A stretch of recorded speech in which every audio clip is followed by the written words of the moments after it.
Innovation and Entrepreneurship by Peter F. Drucker. Picture this. It's the mid-1950s. Ray Kroc is driving from restaurant to restaurant, selling milkshake machines. It's a decent living, nothing extraordinary. But one day, he keeps hearing whispers about a tiny hamburger stand out in California, run by two brothers. Here's the weird part. They've ordered 8 of his machines. 8. That means they're whipping up 40 milkshakes at once from a single, tiny restaurant. Curiosity gets the better of him. He drives out to see this place, and what he finds absolutely blows his mind. But it's not the hamburgers. Sure, they're good, but nothing revolutionary. What stops him in his tracks is the system. These brothers had transformed their kitchen into a precision factory assembly line. Every step standardized. Every movement perfected. They're serving hundreds of customers with a speed and consistency nobody had ever witnessed before. Now, Ray Kroc wasn't some genius inventor. He didn't create the hamburger or even dream up fast food. But he saw something the brothers themselves missed. He recognized a revolutionary process with world-changing potential. He bought them out and scaled this system from one little stand into a nationwide empire that eventually conquered the globe. That hamburger stand, of course, was the very first McDonald's. This story captures the essence of what we're diving into today, the heart of one of the most influential business books ever written, Innovation and Entrepreneurship, by the legendary Peter F. Drucker. You might think Peter Drucker sounds like someone from a dusty history textbook, but think of him more as the wise grandfather of modern business. For over 60 years, he was the world's leading voice on management, leadership, and how organizations actually work. He wasn't just some ivory tower academic. He was the trusted advisor to powerful CEOs and even presidents. This book, published in 1985, might just be his most crucial work for our time. Why? Because it makes a bold, almost radical promise. Innovation and entrepreneurship aren't magical gifts bestowed on rare geniuses like Steve Jobs or Elon Musk. Drucker argues, backed by story after fascinating story, that they're actually a discipline, a systematic, purposeful, and completely learnable practice. By the time we're done here, you'll have a map revealing 7 hidden sources of opportunity scattered all around you right now, just waiting to be discovered. You'll learn that being an entrepreneur isn't about reckless risk-taking. It's about being disciplined, opportunity-focused, and realistic. Whether you dream of launching your own company, transforming an existing one from the inside, or even starting a nonprofit to tackle a social problem, this book provides the fundamental principles. It's essentially a toolkit for creating the future. So let's dive in. To really grasp the power of Drucker's ideas, we first need to clear away some myths. When most people hear entrepreneur, they picture someone launching a small, new business, maybe opening a coffee shop or a local boutique. Sure, those people are taking risks, but Drucker tells us that's not what entrepreneurship truly means. He offers a simple yet profound definition from a French economist named J.B. Say from nearly 200 years ago. An entrepreneur is someone who shifts economic resources out of an area of lower and into an area of higher productivity and greater yield. That sounds a bit academic, so let's break it down. It means finding ways to squeeze more value out of the same resources. It's not just about creating something new. It's about making what already exists better, more valuable, and more productive. The couple opening yet another Mexican restaurant in the suburbs isn't really creating new value. They're just repeating what's been done before. But McDonald's? That was true entrepreneurship. They took the humble hamburger and applied serious management thinking, standardizing the product, designing the process, training people meticulously to create a consistent customer experience. They created a new market and a new type of customer. This is crucial to understand. Entrepreneurship isn't about business size. It can happen inside a giant corporation like General Electric or 3M just as easily as in a garage startup. And it's not even limited to business. Drucker points out that creating the modern university was a massive entrepreneurial act. Same with the modern hospital. So if entrepreneurship is about creating new value and higher productivity, what tool do entrepreneurs use? The answer is innovation. But for Drucker, innovation isn't some mysterious flash of genius or a sudden bright idea. He actually saw those as the riskiest and least successful sources of new opportunities. Instead, he believed innovation is a discipline. Organized, systematic, rational work. He argued that successful entrepreneurs don't sit around waiting for inspiration to strike. They go to work. They actively hunt for change, respond to it, and exploit it as opportunity. To help us do exactly that, he created his map, the 7 sources of innovative opportunity. 4 sources are found inside a business or industry, and 3 exist outside in the wider world. He lists them in order of reliability, from most certain to least. You might be surprised to learn that what we usually think of as innovation, some big scientific breakthrough, is actually the last and riskiest source on his list. Let's start with the most reliable and, ironically, most overlooked source of all. The first source, the unexpected. This comes in 3 flavors: unexpected success, unexpected failure, and unexpected outside events. Let's talk about unexpected success first. Drucker says this is the richest, least risky, and easiest opportunity for innovation. Yet, incredibly, it's the one managers most often reject. He tells this fantastic story about the chairman of Macy's department store in New York back in the 1950s. The chairman was actually worried because appliance sales were growing so fast. Drucker, naturally confused, asked why this was a problem. The chairman explained that for a fashion store like Macy's, fashion goods were supposed to represent 70% of sales. Appliances had grown so wildly popular they were throwing off this normal ratio. So what was Macy's doing? They were actively trying to suppress appliance sales to restore the old balance. Think about how absurd that is. They had a winning product with great profit margins and happy customers, but because it didn't fit their preconceived identity, they saw it as a problem to solve rather than an opportunity to seize. For nearly 20 years, Macy's struggled and drifted. Meanwhile, another New York store, Bloomingdale's, noticed the exact same trend. Instead of fighting it, they ran with it. They realized the boom in appliance sales revealed something deeper. A new type of customer was emerging, one more interested in lifestyle and home than traditional fashion status. Bloomingdale's built a fresh identity around their housewares department and became the smart New York store while Macy's got left behind. Why do we do this? Why do we ignore unexpected success? Drucker offers a few reasons. One is simple arrogance. We think we know what's supposed to happen, and when something else does, we dismiss it as abnormal. Another is that our reporting systems almost always highlight problems. The first page of every monthly report shows where you missed your targets, not where you exceeded them. All attention flows to fixing what's broken, while unexpected success dies of neglect. The IBM story shows the power of embracing unexpected success, twice. In the early 1930s, during the Great Depression, IBM had spent all its money developing a bookkeeping machine for banks, but banks weren't buying. The company teetered on the edge of collapse. One night, founder Thomas Watson Sr. happened to sit next to the director of the New York Public Library at a dinner party. She asked why his salesmen refused to demonstrate their machine to her. Watson couldn't imagine what a library would do with an accounting machine, but he went to see her the next morning anyway. He walked out with a huge order that saved the company. He'd stumbled onto a market he never knew existed. 15 years later, IBM built one of the first computers, designed purely for scientific calculations like charting moon phases. But then, businesses started wanting to buy this scientific marvel for the most boring purpose imaginable: payroll. The leading computer company, Univac, whose machine was actually better for business, looked down on this. They didn't want to demean their scientific achievement with such mundane work. IBM, equally surprised, immediately responded. They embraced the unexpected market, and within a few years became the computer industry leader, a position they held for decades.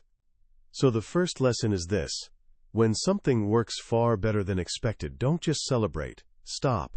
Analyze it. Ask yourself, what does this success reveal about the market? about customers. What reality have we been blind to? Unexpected success isn't just an opportunity. Drucker says it demands innovation. Now, what about the flip side? Unexpected failure. Most of us try to forget failures as quickly as possible. But Drucker says that a well-planned, carefully executed effort that fails often signals underlying change, and therefore opportunity. He shares a story from his first job as a teenager in the 1920s, working for a firm exporting hardware to British India.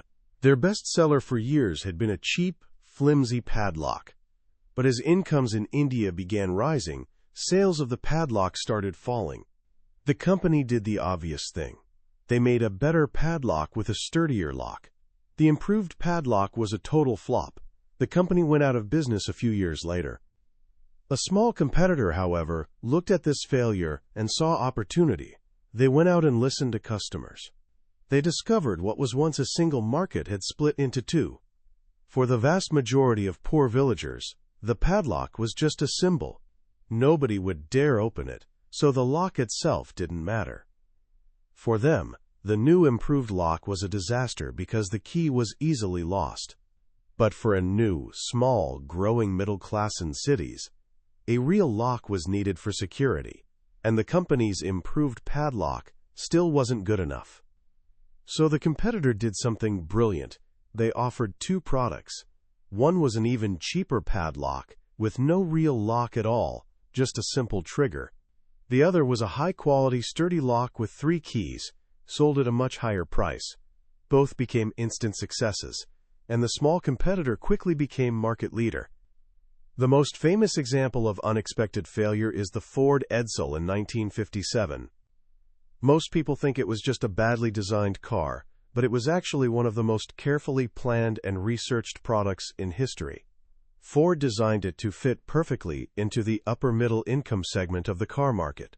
When it failed miserably, instead of just blaming, quote, irrational customers, Ford did something remarkable.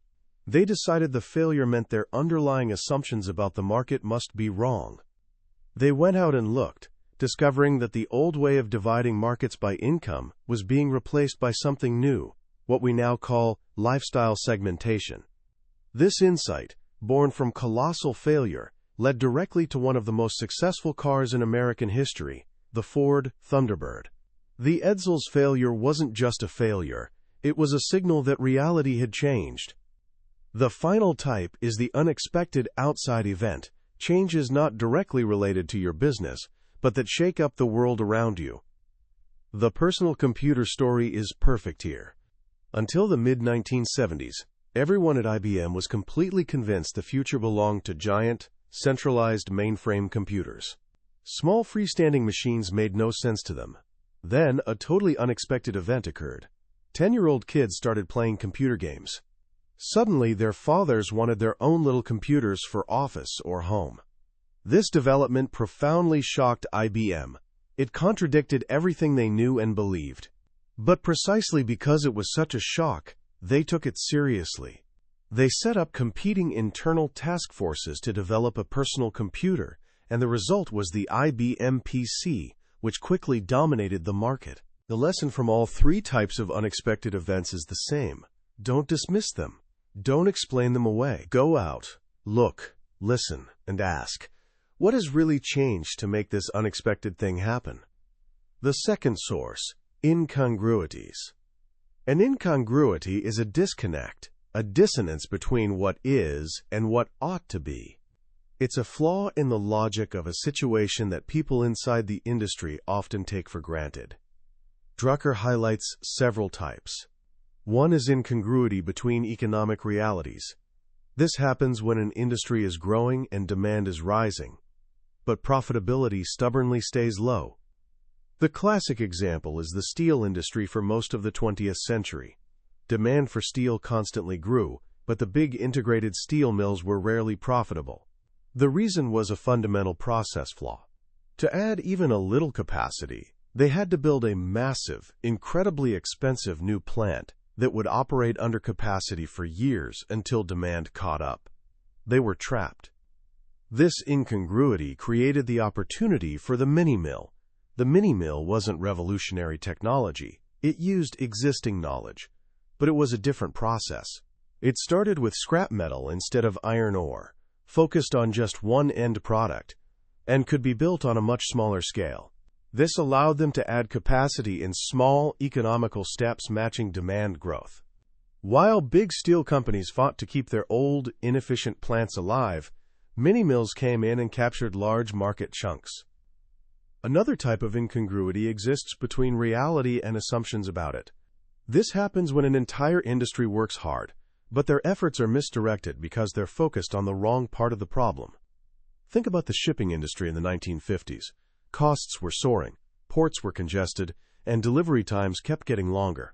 Shipping companies were all focused on building faster, more fuel-efficient ships. They were obsessed with the economics of ships at sea. But they were missing the obvious. A ship, like any expensive equipment, loses money when it's not working. And ships spent most of their time sitting in port, waiting to be loaded and unloaded. The innovation that solved this wasn't a faster ship.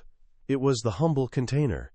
By separating the act of loading cargo from loading the ship, containers drastically cut port time. This simple, non-technical innovation quadrupled freighter productivity and made massive global trade expansion possible. The industry had focused on 10% of the problem, time at sea, while ignoring the 90% time in port. A third type of incongruity exists between suppliers' perceived values and customers' actual values. Suppliers almost always think what they value is what customers value, but they're often wrong. Drucker tells the story of a highly successful securities firm started not on Wall Street but in the Midwest. Big Wall Street firms all assumed customers invest for one reason: to get rich. That's what motivates brokers, so they figured it motivates everyone. But this Midwestern firm recognized a huge customer group: successful professionals, small business owners, farmers, who had completely different goals. They weren't trying to get rich. They were trying not to get poor. They were busy earning money and didn't have time or knowledge to manage it full time. What they valued wasn't the chance at a huge windfall. It was peace of mind. So this firm built its entire business around selling not speculative stocks, but a range of investments designed to protect savings. It was a radical innovation the big Wall Street houses couldn't even comprehend, and it made the Midwestern firm a giant. The third source: process need. This is the classic: necessity is the mother of invention. Unlike the first two sources, which start with an event or contradiction, this starts with a task to be done. It focuses on a weak or missing link in an existing process. Everyone knows the need exists, but nobody has done anything about it. A perfect example is the linotype machine development in the 1880s. By then, demand for printed materials was exploding. We had high-speed printing presses and machines to make paper quickly, but typesetting was still done by hand, one letter at a time, just as in Gutenberg's day. It was the clear, weak link. Inventor Ottmar Mergenthaler defined exactly what was needed: a machine that could mechanically select, assemble, and redistribute letters. It took years of hard work, but didn't require brand-new science. Once introduced, the linotype became standard almost overnight. Sometimes process need is created by demographic shifts. Around 1909, a Bell telephone system statistician did a simple projection. He calculated how many telephone operators would be needed to handle growing call volume. The result was startling. By 1925, every single American woman between 17 and 60 would have to work as a switchboard operator to meet demand. The need for a different system was undeniable. 2 years later, Bell engineers designed the first automatic switchboard. The key to successful innovation based on process need is that the need must be understood. It's not enough to just feel something's wrong. You have to clearly define the objective and specifications for the solution. The fourth source: changes in industry and market structure. Industries and markets can seem stable for decades, then suddenly change almost overnight. When this happens, Drucker says, it creates massive opportunity for innovation. The automobile industry is the perfect case study. Around 1900, the car was a luxury toy for the very rich. All existing companies focused on this, quote, carriage trade. But the market was growing so fast, this structure was becoming obsolete. 4 different entrepreneurs responded to this change in 4 different but equally successful ways. In England, Rolls-Royce doubled down on luxury, creating a car with the quote quote quote quote quote quote quote quote quote quote quote quote quote quote quote quote deliberately exclusive and expensive. In America, Henry Ford did the exact opposite. He designed the Model T, a mass-produced car affordable for skilled workers. A third American, William Durant, saw the change as opportunity to build a large, professionally managed company serving all segments of the new universal market. He founded General Motors. In Italy, Giovanni Agnelli saw the car would become a military necessity and founded Fiat to build staff cars for armies. 4 different strategies, all responding to the same structural shift, but companies that did nothing, that just kept business as usual, disappeared. Drucker gives us clear indicators that an industry's structure is about to change. The most reliable is simply rapid growth. If an industry grows much faster than the economy or population, its old ways of doing business are almost certain to become obsolete. Another indicator is convergence of technologies that were once separate. For example, when telephone and computer technology converged in the 1970s, it created the market for the modern office switchboard, the PBX. The Bell system, the established leader, saw these as 2 separate worlds. The opportunity was seized by newcomers like R.O. Elm, who understood a new industry was being born. Those are the 4 sources of innovation found inside an industry. Now let's turn to the 3 sources found in the outside world, starting with the clearest and most predictable of all. The 5th source, demographics. Of all external changes, Drucker says demographics are the most unambiguous and have the most predictable consequences. People who will be in the American labor force in 2030 are already alive today. We know how many there are, their educational level, and where they live. These aren't forecasts, they're facts. Demographics have massive impact on what will be bought, by whom, and in what quantities. Teenagers buy lots of cheap, fashionable shoes. 10 years later, the same people buy very few shoes, but when they do, they buy for comfort and durability. People in their 60s are prime market for travel. 10 years later, they're prime market for healthcare and retirement communities. The strange thing is that even though these changes are so predictable, decision-makers consistently ignore them. They cling to the assumption that demographics don't change or change too slowly to matter. This gives entrepreneurs willing to look at facts a huge advantage. In the early 1960s, a small, undistinguished American shoe chain called Melville looked at the demographic reality of the baby boom. They realized a massive wave of teenagers was about to hit the market. So they completely redesigned their business, creating new stores just for teenagers, changing merchandise, and focusing all marketing on this new dominant age group. As a result, Melville became one of America's fastest-growing and most profitable retailers. 10 years later, other retailers finally caught on, just as the demographic center of gravity was shifting again toward young adults. But by then, Melville was already shifting focus to that new group as well. Another great example is how Citibank capitalized on the flood of educated, ambitious women entering the workforce in the 1970s. Most large companies saw this as a, quote, problem. Citibank saw it as opportunity. They aggressively recruited these women, trained them, and gave them major responsibilities. These women largely made Citibank America's first truly national bank. To use demographics as innovation source, you have to do more than read statistics. You have to go out, look, and listen. Ask yourself, what do these changes mean for people's values, needs, and wants?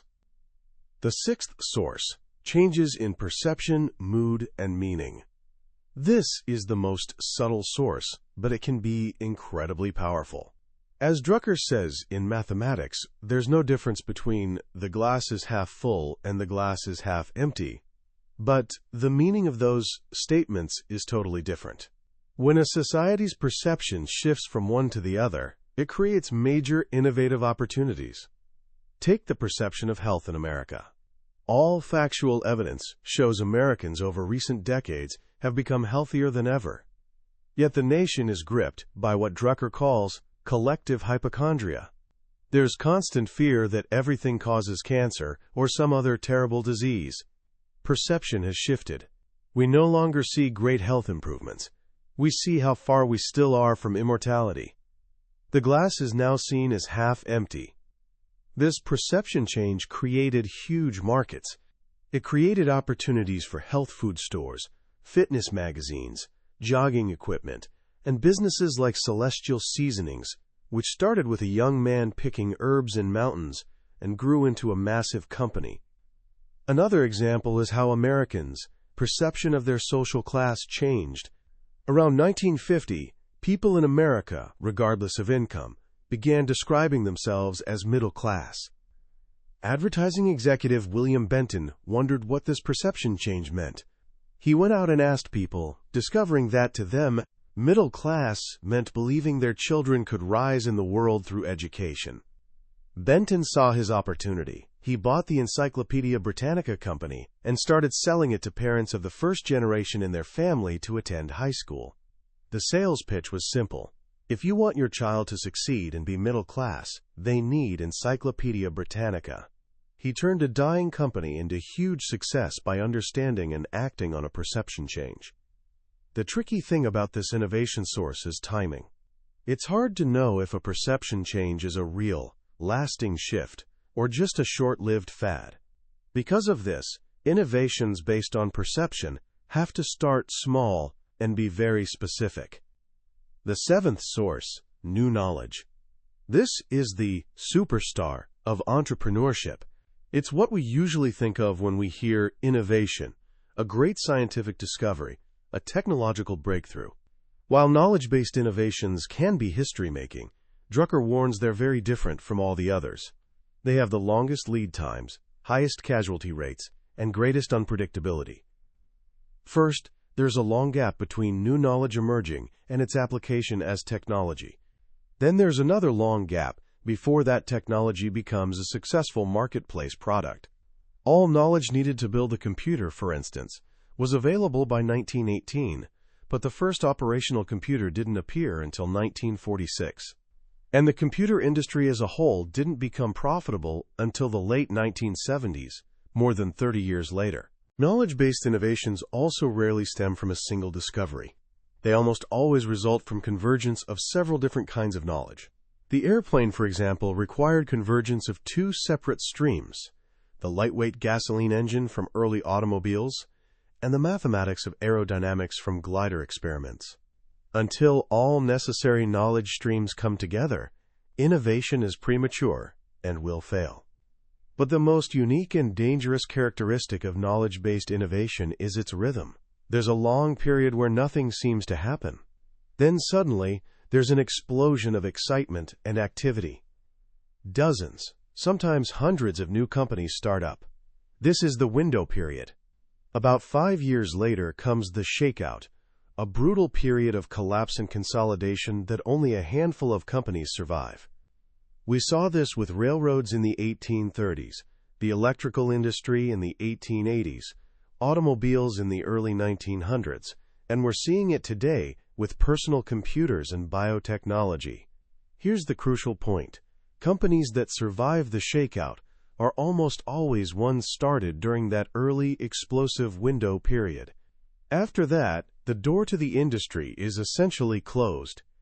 This means for knowledge-based innovators, time is not on your side. You get one shot. You have to be right the first time. Entrepreneurial strategies. So, we've explored Drucker's 7 opportunity sources.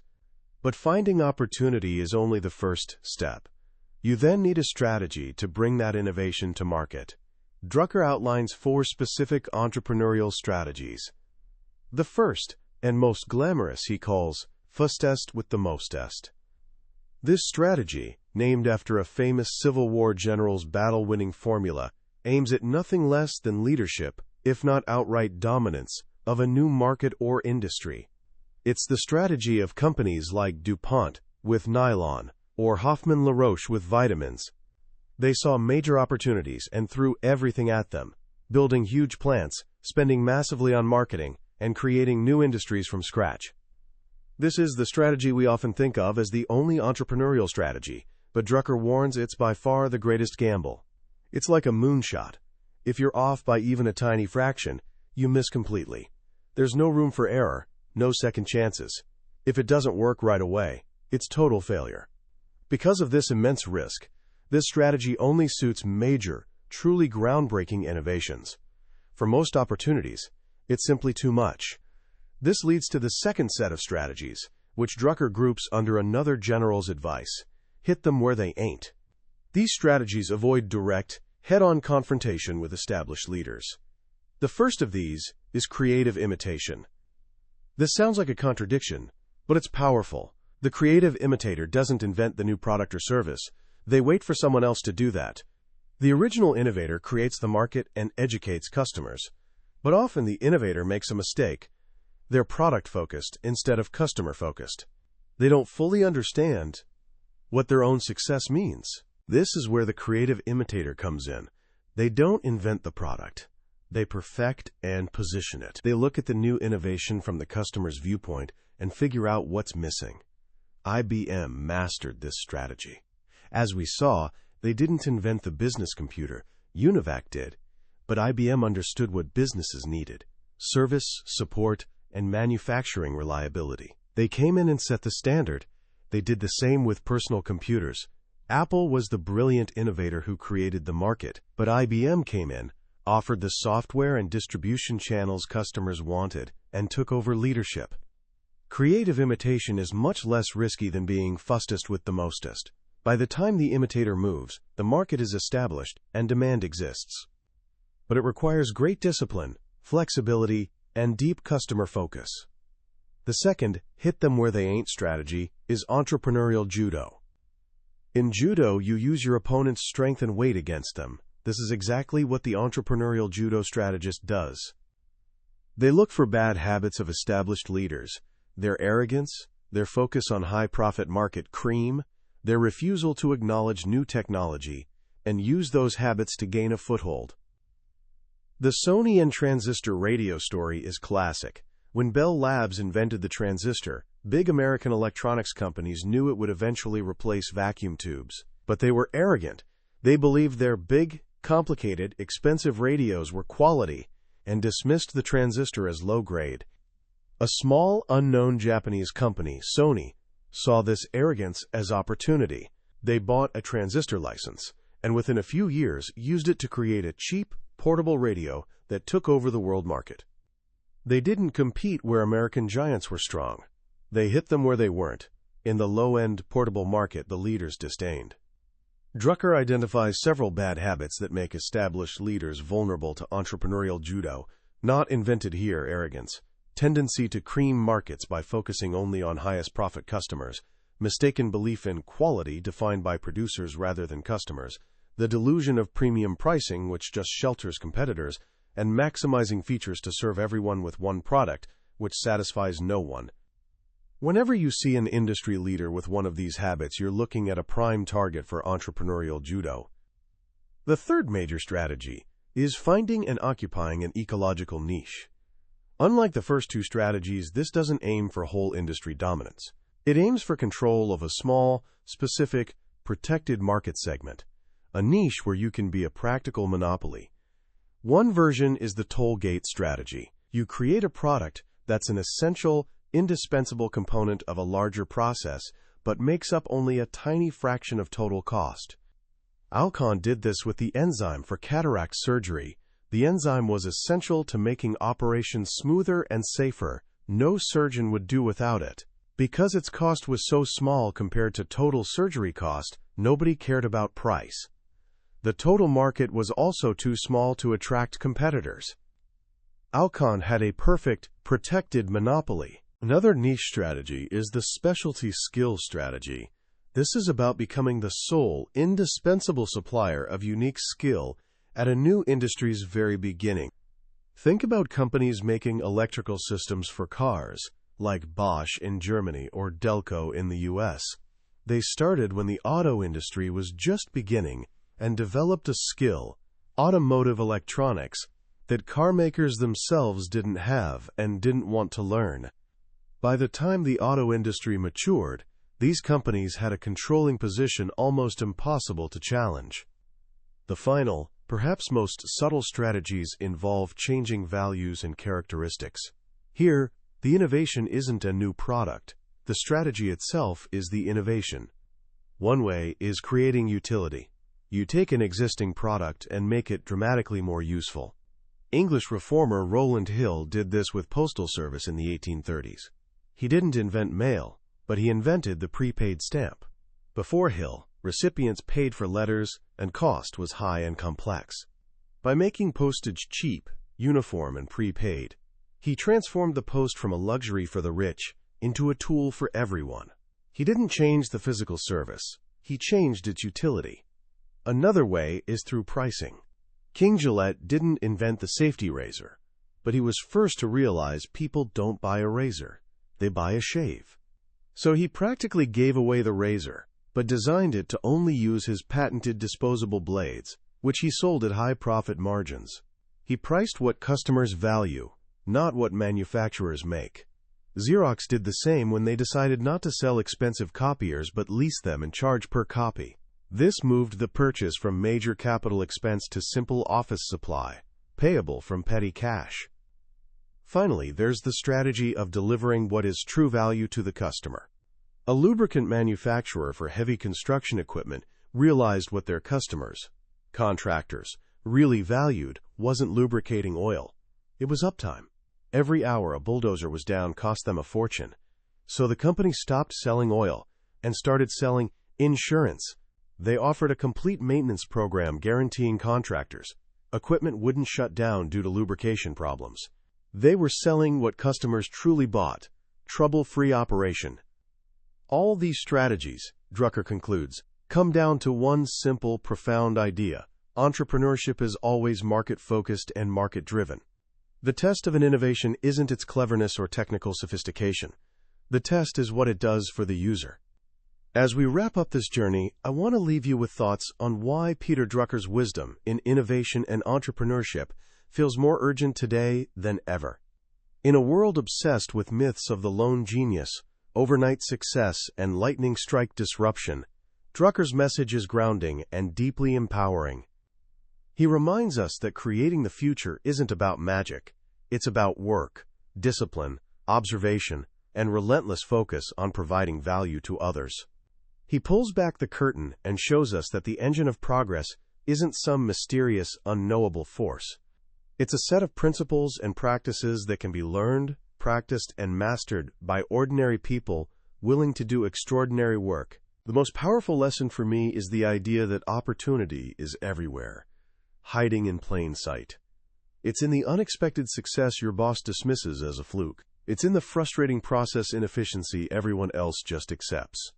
It's in the quiet shift in how people see the world, the moment the glass flips from half full to half empty. Drucker gives us new eyes, to see the world not as fixed reality, but as a fluid landscape of possibilities. So how can you start applying these ideas right now in your own life? Let me offer 3 simple practices.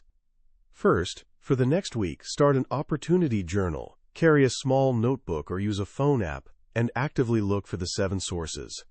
Did your part-time job have a surprisingly busy day nobody expected? That's unexpected success. Is there a task at school taking way too much time for simple results? That's a process need. Just by learning to see these things, you begin training your mind to think like an entrepreneur. Second, pick any product or service you use daily and ask Drucker's fundamental question: what does the customer really buy? When you buy coffee, are you just buying a beverage? Or are you buying a morning ritual, a quiet moment, or a place to meet a friend? When a company buys accounting software, are they buying software, or are they buying order, control, and peace of mind? This simple perspective shift, from what is sold to what is valued, is the starting point for so many powerful innovations. Finally, Conduct what Drucker calls systematic abandonment of your own life. Look at your habits, commitments, and projects you're working on. Ask yourself, knowing what I know now, if I weren't already doing this, would I start? You'll be amazed at how much time and energy is consumed by yesterday. Freeing up those resources is the essential first step to having capacity to build tomorrow. That was the book summary of Innovation and Entrepreneurship by Peter Drucker. We've journeyed through the core of his thinking today, but a summary is like looking at a map of a beautiful country. It can show you landmarks, but it can never replace the feeling of actually walking the trails yourself. The real magic of this book is in those quiet moments when one of Drucker's stories clicks into place and illuminates a part of your own world you'd never seen clearly before. This summary is your map, designed to help you decide if the journey is worth your time. If anything we've talked about today has sparked curiosity in you, I encourage you to grab a copy. Reading it isn't just about learning. It's an experience that can fundamentally change how you see opportunity in your own life and the world around you. You can find a link to the book in the description below. Also, if you found this journey valuable, please take a moment to like this video and subscribe to the channel. It lets me know this work is making a difference and ensures you won't miss our next exploration into another life-changing book from the billionaire's bookshelf. Let's keep learning and growing together.